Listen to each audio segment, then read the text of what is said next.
Welcome back to yet another historic Brawl video. Today our commander is Kambal, Prolifiteering Mayor, and yes, I've already made a YouTube short about this, but I decided to turn it into a historic Brawl commander, and it is fantastic. So its first ability is whenever one or more tokens enter the battlefield under your opponent's control, you basically make a copy of it on your side, it's tapped, and then second ability is the one that we're going to be focusing on today, which is whenever one or more tokens enter the battlefield under your control, each opponent loses 1 life and you gain 1 life. It's perfect, you just make a bunch of tokens, you get a bunch of triggers, it gets really annoying. It's very aristocrat-like. We have a lot of removal, we have a lot of token generators, we have some really annoying cards, and a whole lot of other things. So let's just jump right into game 1. Game 1, our hand is looking pretty good, so we're going to keep that. Here we're going against Bonnie Paul, Clear Cutter. Okay, so just lands it looks like. Alright, we're going to play the swamp here, then we're going to pass the turn. We have a nice Lotho for turn 2, just where we can get some extra treasures going on. And let's see what he plays. Any ramp? Probably, because it is the perfect color for it. Glimpse the Core. Wow, it's almost like I said that was going to happen. Well, let's see what forest he gets out there, what kind of basic land he has. I mean, that's not bad. We're going to play a Plains here into a Lotho, and then we're going to pass the turn after that. Let's hope that he plays 2 spells. One of them not being a killer bounce, because we really want the Lotho to be out there to where you can get its ability to make those treasure tokens. But only time will tell. Let's see what's going to come out here. Cultivate, maybe? Hedge Maze, alright, so it gets to Surveil, puts one from the top into his graveyard potentially. Essentially a Scry, but sometimes not a Scry. It's weird, but it does kind of make sense.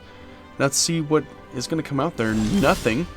Okay, that's a little scary, but nothing we can't handle. We're going to play the Kambal here. No counter. We're going to swing with a 2-1. No blockers. Going down to 23 life. And let's see if he has the extra land. He most likely does because it is the perfect colors for it. Did he top deck it or does he have another ramp source? Alright, so he does have the extra land and does nothing after that. That's a little sketchy. Okay. What we're going to do is we're going to go and swing in with both the 2-1 and the 2-4. Going to damage, and now we're going to play the Tribute to Hirobi. We're going to give him a 1-1 token. That's fine. He can do whatever he wants with it, but we do get the ping off of it. But he does have a creature out there now. I hope he doesn't have like the shared bounce thing, because that's just really annoying. Plays the Bonnie Paul. Okay, well, we do have a bit of an answer for that. Hello, Mr. Token. We do get you as well. Ooh, we draw an Ancient Gold Dragon, which isn't terrible, but it is going to be a little mean to deal with. What we're going to have to do is nothing, because we're not going to swing in and we're going to wait for the perfect moment to play the Angelic Ascension.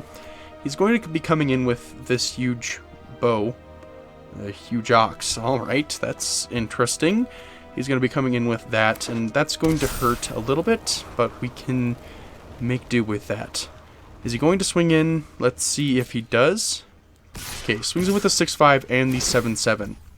What we're going to do on the stack is play the Angelic Ascension, exiling the Bonnie Paul, essentially bringing it back to his hand. Now he has a 4-4 Angel as well, but we also get to make one of those with Kambal, thank you very much. It's sadly tapped, but we do get to ping him for 1, and we're also going to block it with the 1-1 Rat, since it's pretty useless right now. Next turn, we're probably going to play the General's Enforcer. We really need another land where we can start going again, but that's okay. It's an 8-8 now, so we're going to block it with the 1-1 Rat. There goes the Rat, that's fine. I will gladly sacrifice a Rat Rogue than taking 8 life, and oh boy. Hi, Coma. You're really mean. Okay, we do get to create a 3-3 at the beginning of essentially every upkeep, as well as he does. We draw a land here, which is nice, but with Coma, that's really annoying. We're going to play the Plains here into the General's Enforcer. Oh, I should have done that. I should have done Kaya getting rid of the Coma. Okay, we all make mistakes, I guess. We're going to not swing in with anything, really. There's no point. Coma is going to be a nuisance to deal with its abilities. We do get to create a 3-3, though, at the beginning of every upkeep, so I guess it's fine. It's not that big of a deal. Let's see, he plays an island, so his bow is getting huge. plays a Primeval Titan, so extra lands. Puts him on the battlefield, so now it's an 11-11. Let's hope for no equipments or anything that's going to give it flying or trample, although Simic does offer the perfect colors for both of those things with multitude of auras and enchantments and all this kind of stuff. Let's see what he ends up getting out there, though. He gets a Ark of Orzhaka, or Oraska, to get some draw, and a Temple of Mystery to scry currently. Let's see what he's going to get, maybe? Well, we can't look at what he gets on scry. He puts it on the bottom, so it must have not been that good. Let's see if he's going to swing in with anything. Most likely the bow, just to get some extra damage going on there. He's looking at the Kambal, because it does have indestructible thanks to the General's Enforcer, which is going to be very nice, and swings in with everything? Nothing? Nothing. Okay, we're going to take that as a good sign. For sure, we'll take that as a good sign. Let's see what's going to come out there. A coma. Is there going to be any triggers off of that? It doesn't look like it. We're going to get the Kambal triggers as well, bringing him down to 12 life. We draw a Godless Shrine, so he definitely has something because it's taking him a while to respond. We're going to make it enter untapped. We're going to play the Kaya. And let's see that counterspell if he has it. He decides to concede. So that was a fantastic game 1. That was our perfect removal for the coma, and we could have started getting in with a lot of damage. So let's move on right to game 2. Game 2, our hand is looking excellent, so we're going to keep that here. We have a nice token maker with Jadar, Teysa, Open Oligarch for a bunch of draw, token generation, and a lot more. A Slaughter Specialist for more token generation, boosting, and just, it gets kind of out of hand really quickly. We're going to play the Command Tower, and into the Jadar, and a Heliod, of course, for the extra life we're going to be gaining. It's just going to be able to convert it into +1/+1 counters, and a Grim Hireling for extra treasure tokens, and potential removal. Play the Swamp here into Kambal, going against Kroxa and Kunaros. We're going to go and swing in with the 1/1 and the 2/2. The Decay is going to be able to sacrifice it at the end of combat, and we're going to be able to make it again at our end step. Since we control no creature with Decayed, we get to use the ping trigger. Now it's his turn. Has 5 total open mana. Plays an Angel of Suffering. Wow, that's really fun. We're going to play V, I guess? Ooh. We're going to play the Palantir of Ornthonk. And we're going to swing in with the 2/2 with Decayed. He's going to be able to block it, or he's not. He just wants that extra mill, I guess. And it dies. We're going to get a Jadar and a Palantir of Ornthonk trigger. There I can create the 2/2 to get the ping. And, ooh. We're going to keep the Archangel of Elspeth on the top. Let's see if he lets us draw. He lets us mill, and he goes down to 16 life, which is great for us. Does he play the Kroxa and Kunaros right now? He has a kill spell, Rip Apart, on Jadar. Swings him with the 5/3. We're going to go down to 22 life, and nothing else. That's a little suspicious. Play the Wandering Emperor here. We're going to exile that Angel of Suffering, because that's really annoying, and it's just helping him. Tons of advantage is not fun when you cannot get the advantage as well. It is what this deck likes to do. Whenever you make a token, we're going to get that same token out here. You have to sacrifice it. Palantir of Ornthonk. We're going to keep the Smothering Tithe on top. Does he let us mill? Nope, he lets us draw, because I don't think he wants to go down much further. Looking at the Wandering Emperor, and he concedes. So that was a really quick game too. We controlled it for most of it. We did have quite a few responses to everything that he played. Moving on to Game 3. Game 3, our hand is looking pretty good, so we're going to keep that here. Going against Gyruda. Oh. So just a bunch of control. We're going to play the Swamp here, then we're going to pass the turn. Plays a Snow-Covered Island, kind of suspiciously. We're going to play the Shine Shadow Snarl, revealing the Swamp this time, because we want the Elastil Core out there. We're just going to play this Swamp next turn anyways. Plays another Snow-Covered Island, so most likely a counterspell. Let's try and see what counterspell he has. Which one are you faring with today? Just the OG? That's alright. We're going to put our commander back to our command zone, swinging with a 2/2 with Death Touch, bringing him down to 23 life. He plays a Snow-Covered Swamp into a Midnight Clock, which, okay, that's perfectly fine. Draw an Elish Norn. We're going to play another Swamp here into Anointed Procession. That works. We could have played Veto, but that's okay. bring him down to 21 life. Midnight Clock gets another counter. Plays a snow-covered swamp. Roaming Throne. Okay, gets double abilities. Blah, blah, blah. Whatever. That's fine. Makes it demon, because his commander is a demon kraken. We're going to play the planes here into Kambal. And then we are going to gain a life. Swinging with the 2-2 with Death Touch. Try and take the Roaming Throne, but he's not going to fall for it. Bring him down to 19 life. Plays the Prismatic Vista. Gets any land that he wants out there. A swamp into Gyruda, thanks to the Midnight Clock giving him some extra ramp. And he gets double triggers. So there's a nice your attack with him, because it's even mana value. Yep, there you go, buddy. And nothing from our graveyard again. Swings him with the 4-4, that's okay. We'll take 4, that doesn't really matter. Okay, Midnight Clock. Zulaport Cutthroat is not bad, but it's not what we need. We're going to play the Zulaport Cutthroat, and I should have played the Veto. I just realized that right before. Okay. Veto is going to trigger, bring him down to 17 life. We're not going to do anything with that. Then we're going to pass the turn. Does this trigger when it attacks too? Nope, only when ETB. Which is really good for us because we don't want it to trigger when it attacks. So there goes the Veto. Gains 3. Get Elastil Core and a Zulaport Cutthroat trigger. Is he coming in with a 6-6? Nope, the Death Touch from the Elastil Core is too much for him to handle. We're going to play the Horn of Valhalla here for 4. Because we want those tokens. And the more the merrier.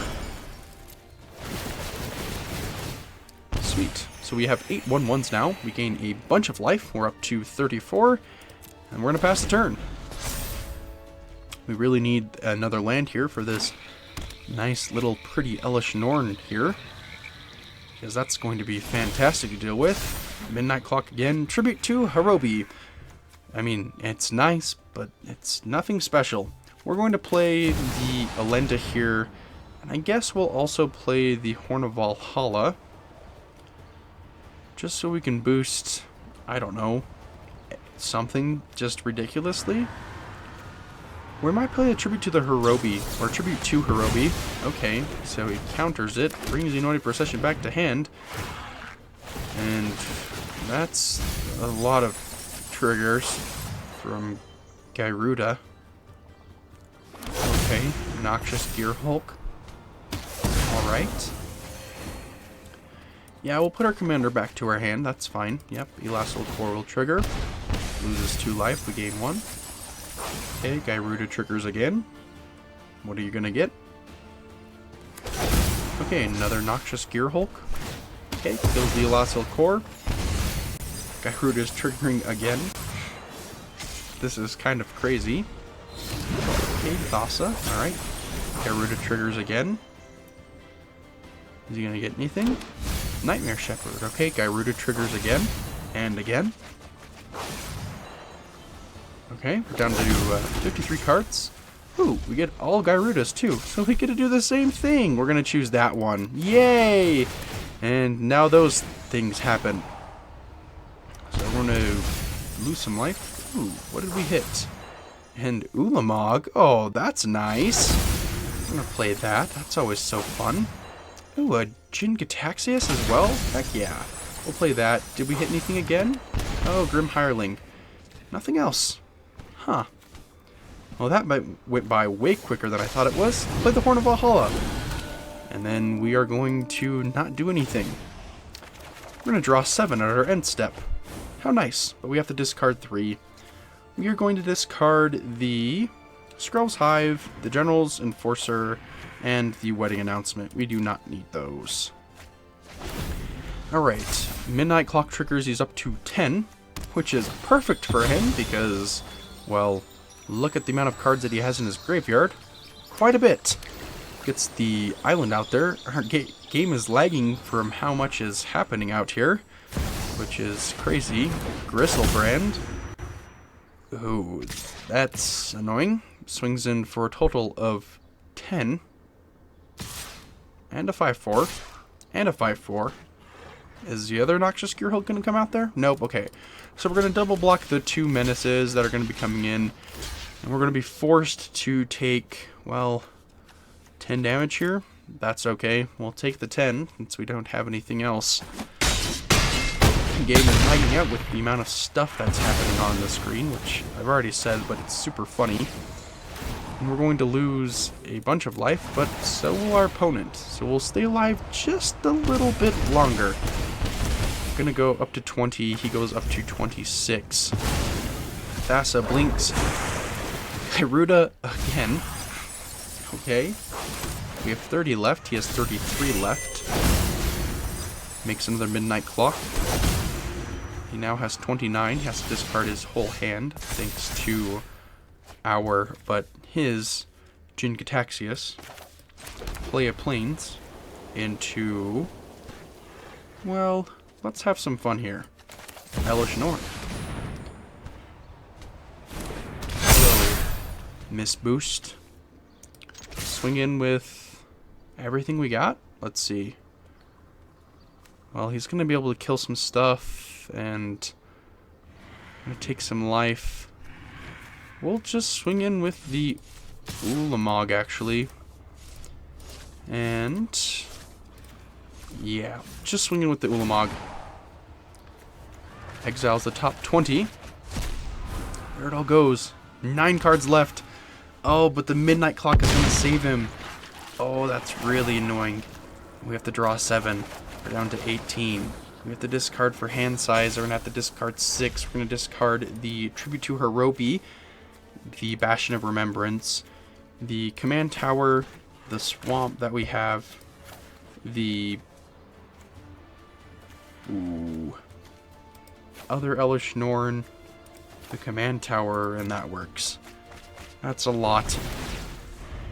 He gets it. He gets to shuffle his hand in his graveyard into his library and draw 7. Complete reset. Wow. What a lucky card right there. That's okay. Hostage taker. Okay. Here goes Ulamog.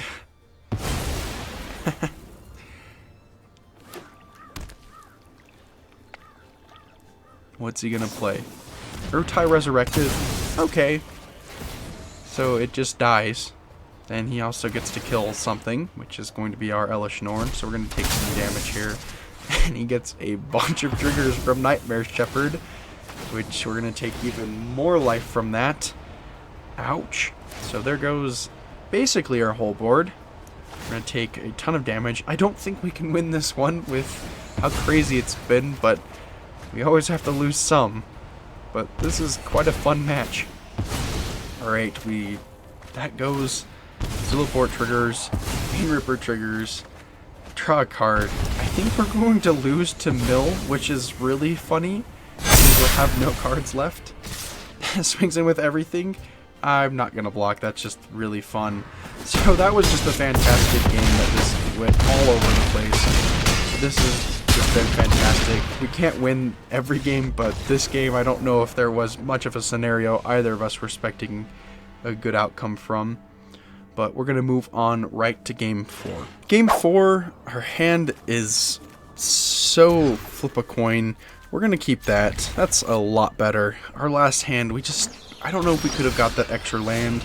If we could have, I mean, it would have been nice, but that was just super risky. Going against Ghost Shintai, so a bunch of shrines, bunch of enchantments, bunch of annoyance. It doesn't matter. It just comes out there. Snow-covered forest. Alright, that's fine. Let's see. Utopia Sprawl. So extra mana. That's okay. Chooses white. Draw a Godless Shrine. We're going to make that enters tap because, I mean, we have nothing we can play on turn 2. We're going to play Kambal next turn, definitely. We have 2 Kois, so I guess we'll tap on both of them. We'll make them both eat food. Why not? His is a rainbow, though. Mine's just the regular golden Koi. 3 open mana total. Gift of Paradise on the Watery Grave, so he definitely has his commander, and plenty of life to go with it as well. We're going to play our Kambal. Passing a turn, so there's probably going to be a shrine out there as well. Gets another Plains. Okay. Let's see the shrine from the Ghost Shintai. Frogify. Nice. Kambal is just frog. Okay, we get a Basriket. We're going to play the Swamp here. I mean... Ooh, what do we play here? That's so annoying. But I guess we're going to try and bait something with the flash that we have on our Wandering Emperor. We're going to swing in with the 1-1. Of course, he's not going to block. There's no point for that. Goes down to 28 life. There's no reason to give our commander back when it's a frog. Kambal the Prolifiteering Mayor, I guess. Plays another land, a Tyrite Sanctum. Okay, so he makes his Go Shintai a god. But it doesn't matter if the god is dead. And if it's exiled too. Hello, Mr. or Mrs. Wandering Emperor. We're going to exile that tapped creature you got over there. We're going to gain some life off of it too. Bye-bye, Commander. Although mine might be a frog, yours is nowhere to be seen. It's not even dead. It doesn't even have a grave. It's just gone. Okay, we are going to play the... We're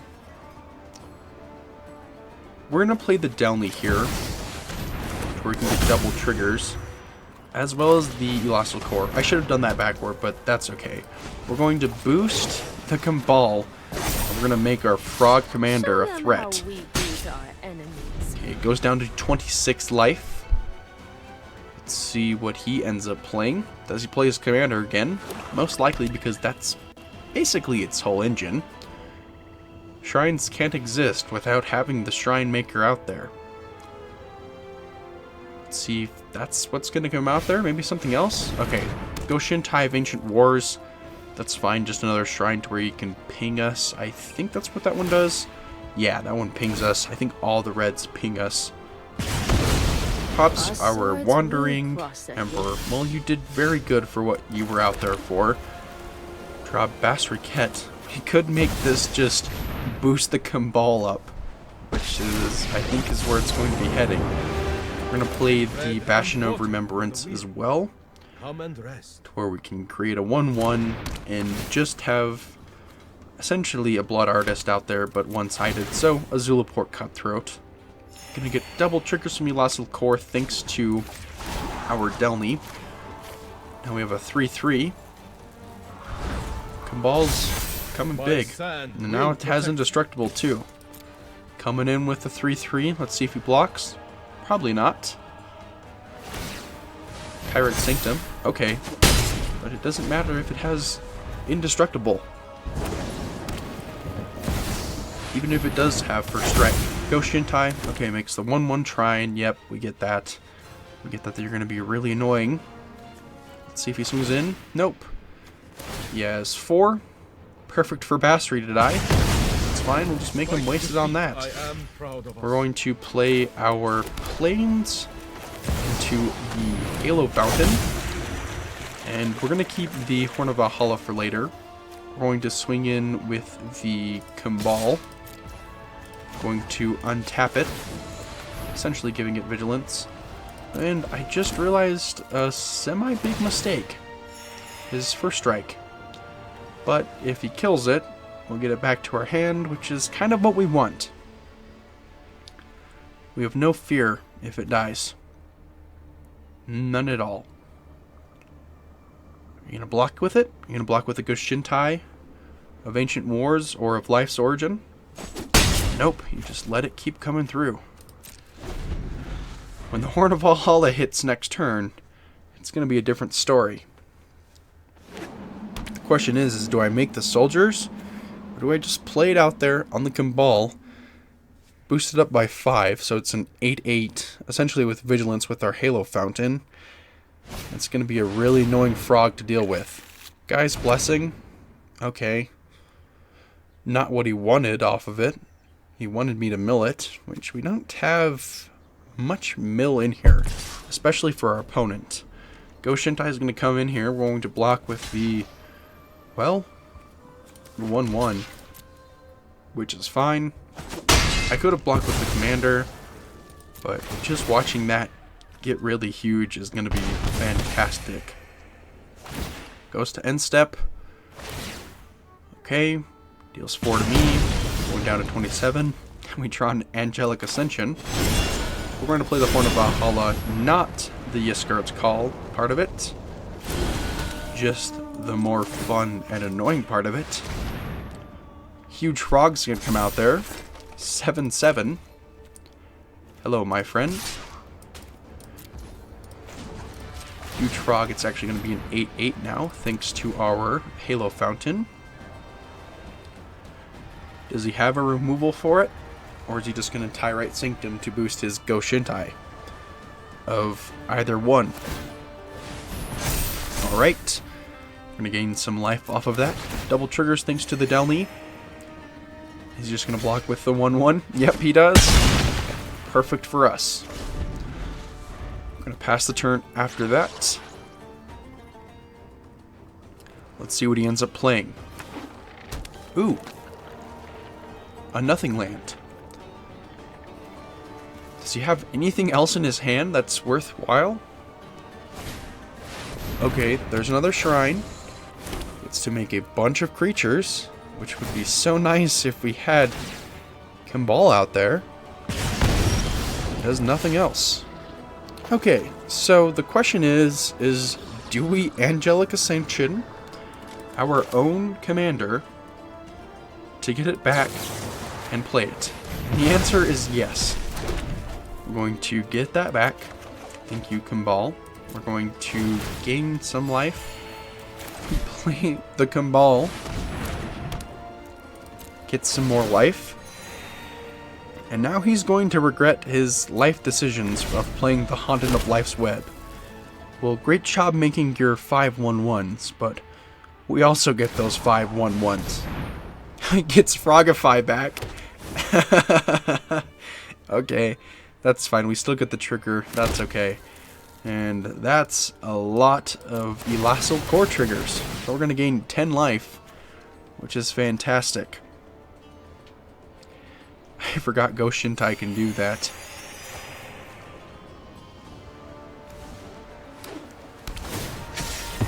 Maestro's Theater. Alright. Sacks it to get a land. That's useless. Let's see what he swings in with if he does anything. Nothing. 5 to our face. Ouch. We have a lot of life. Do we have 15 creatures, though, is the question.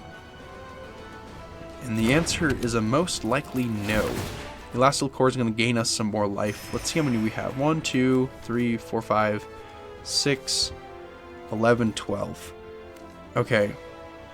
We're going to make our Angel huge. 16/16. Boost the Go Shintai. Gotta do what you gotta do, right? It goes down to 2 life. We're gonna gain 16. Makes 5 more 1/1s. Ours have Vigilance and Lifelink, though, so ours are better. Let's see. Swings in with everything. Trying to get something going on here. I hope he does not have a board wipe. If he does, that's going to be super annoying. We're going to block. Actually, that's a good game, actually, yeah, because our Elastil Core is going to save us from that. I'm going to make all of the stuff that can block, that can die, that will block. Perfect. So let's let all those triggers go through. I mean, he can give his Go Shintai indestructible, it looks like, but that's going to be it. Yep. Okay, sacrifices it, makes it indestructible, that's fine, do that. Yep, Elastil Core triggers a bunch, Fashion of Remembrance triggers a bunch, and goes down to 0 life. So that was a really fun game 4. Our huge Frog Commander was just out of hand to deal with. Moving on to Game 5. Game 5, our hand is not looking great, so we're going to mulligan that there. Ooh, that's not much better. We're going to mulligan that as well. You know what? Sure, we'll keep that. We'll throw the... Ooh. Descend upon the Sinful back. Going against Dina Soul Steeper. Alright, also has to throw him back as well. Alright. Plays a Prismatic Vista, so gets whatever whatever he wants, really. Probably an overgrown 2, maybe? Just a snow-covered swamp. Respectable. That's not respectable, though. Thoughtseize. Well, there goes maybe Elesh Norn? Maybe Palantir of Ornthog? Corpse Knight? No turn 2 play? Palantir, that's fine. We're going to play the swamp into our Corpse Knight, and then we're going to pass the turn. So it's a Marauding Blight Priest effect, and then it also can boost itself? I mean, that's fine, I guess. Lives through Elesh Norn. Bloodstained Mire gets the Overgrown 2. Okay. Plays a Bramble Familiar. Is this... okay, so it's just a ramp. Play the Kambal. Lose life. Swing in with a 2-2. Will you block? Nope. Pass a turn. Down to 16 though, which, I mean, we got some damage in. Most of it's from himself. Black Market Connections. Well, that's a fantastic card, especially in our deck, but we don't have it currently right now. Bringing down to 12 life. Black Market Connections has to lose at least 1. If he does everything, it's half his life. And he does. Perfect. So we also get to create the treasure, ping our opponent, bring him down to 5 life. This might be a quicker game than he expected. Traverse the Elven Vault. Okay. Yeah, you do that, buddy. You can traverse through that area anytime you want. Get that forest out there. Yep. Explore. Alright. Another land. Let's see it. Yep, there it is. Is a commander coming out here? Nope. Okay, we draw a Wisp Drinker Vampire, which is what we're going to be playing right now. Any response? Any kill spell? Anything? Nothing? I hope so. Abrupt Decay. Well, there goes the commander, so our ping's gone, but we do have a 2-4 with flying, and we bring him down to 4 life. So, at maximum 3 turns. Goes down to 2 life. Wow. Being really risky. Gate to Manorborn. Alright. He has 1 open mana and he decides to concede. So that was a really quick game 5. We were controlling for most of it, and the Black Market Connections ended up kind of, well, it ended up killing him. If you enjoyed this video, please consider liking and subscribing. It'd be greatly appreciated, and this deck was really fun to play. Thank you again for watching.